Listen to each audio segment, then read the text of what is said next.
এখন বাজে 10টা 17 আর আজকে তো মানে কি বলবো, একটু তাড়াতাড়ি উঠে পড়েছি যেহেতু দিদিরা বাড়ি চলে যাবে, আর সেই কারণে আজকে তাড়াতাড়ি ওঠা। তো ওরা এখন তৈরি হচ্ছে, তো এখনও তৈরি বলতে সকাল থেকে এখন রান্না বান্না হচ্ছে, যে কারণে এখনও বেরোতে পারিনি বৃষ্টির কারণে। আর একটু পরেই স্নান টান করে ওরা রেডি হবে, তো তখন দিদিদের সাথে যাব ভাবছি একটু ওদিকে, যেহেতু অনেক দিন বেরোয়নি বাড়ি থেকে, সে কারণে মনে হচ্ছে না একটু যাই ওদের সাথে। তো চলো তখন দেখা হচ্ছে। আর একটু চলো দেখিয়ে দিই রান্না করছে। হ্যাঁ চলো। দেখো ফ্রেন্ড, রান্না হচ্ছে সোয়াবিন দিয়ে আলু দিয়ে একটু তরকারি বানাচ্ছে সকালবেলা, একটু পরে আবার মাছ হবে বেলায়। তো এখনকার মতো এই সোয়াবিনের তরকারি হচ্ছে, আর ডিম ভাজা হয়েছে, আর আমি খাচ্ছি এখন বিস্কুট।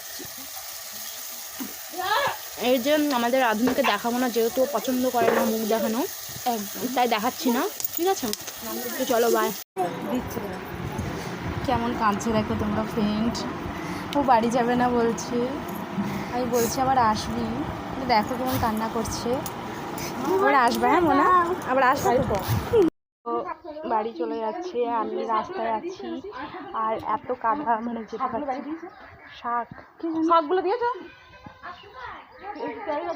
দিদি, হাই করে দেখ, যেখানে বাইরে তক্তা ওখানে আছে, একটু হাই করে দেন প্লাস্টিকে।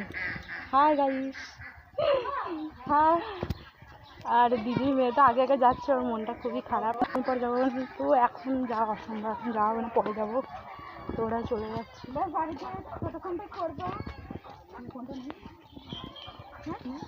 চলো দাঁড়া, হাই করে দে, হাই কর।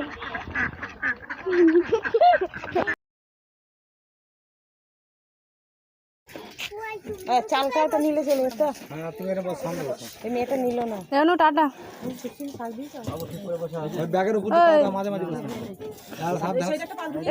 মেয়েকে মাঝখানে দিলি না, এই মেয়েটা